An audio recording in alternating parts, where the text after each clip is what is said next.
पहले पोता पैदा तो होने दे, और फिर क्या पता अगर पोते की जगह पोती पैदा हो गई तो। ये सुन सावित्री चिढ़ जाती है। अरे अपनी काली जबान मत चला, मेरी मिठाई खा के मेरा ही बुरा सोच रही है। बड़ी आई, ला मेरी मिठाई वापस कर।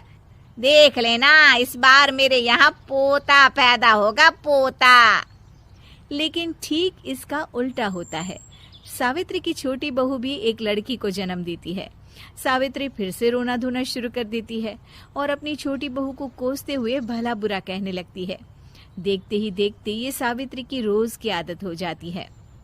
एक दिन उसकी इस आदत से परेशान होकर विजय अपने भाई अजय से कहता है, भैया, माँ खुद एक औरत होकर हमारी बेटियों को पसंद नहीं करती, उल्टा उन्हें रोज कोसती रहती है। मुझे माँ की यह आदत बिल्कुल पसंद नहीं आती। अरे तू ठीक कहता है, मैं भी अब माँ से तंग आ गया हूँ। अच्छा, तो अब तुम दोनों इस तरह पीठ पीछे मेरी बुराई भी करने लग गए हो? नहीं माँ, हम चाहते हैं कि घर में शांति बनी रहे। हमें हमारी बेटियाँ बहुत प्यारी है। मैं नहीं चाहता कि वह तुम्हारे ताने सुन सुन कर बड़ी हो, और इसीलिए हम दोनों ये घर छोड़कर चले जाएंगे। हाँ माँ, मैं भैया की बात से सहमत हूँ। जब तुम इस घर में अकेली रहोगी तब तुम्हें अपनों की कीमत का एहसास होगा। अपने दोनों बेटों के मुंह से अपनी माँ के लिए इतने कठोर शब्द सुन सावित्री भावुक और रुआंसी होकर कहती है, क्या सच में तुम दोनों मुझे इस घर में अकेली छोड़कर चले जाओगे? हाँ माँ। हाँ माँ, अब पानी सर के ऊपर जा चुका है। मैं तुम दोनों के बिना नहीं रह सकती। अपनी सास के आंसू देख अजय और विजय की पत्नी अपने पतियों से लड़ पड़ती है।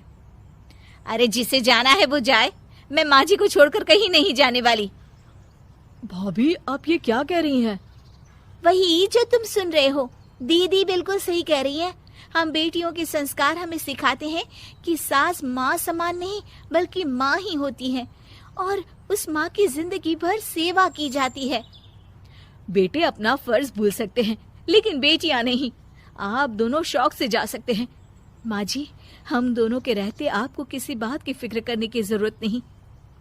फिर क्या था, सावित्री के ऊपर छाए बेटों के घमंड के बादल उसकी बेटी स्वरूप बहुओं के तेज के आगे आंसू के रूप में परिवर्तित होकर सावित्री की आंखों से बहने लगते हैं और वो उन दोनों को गले लगा लेती है।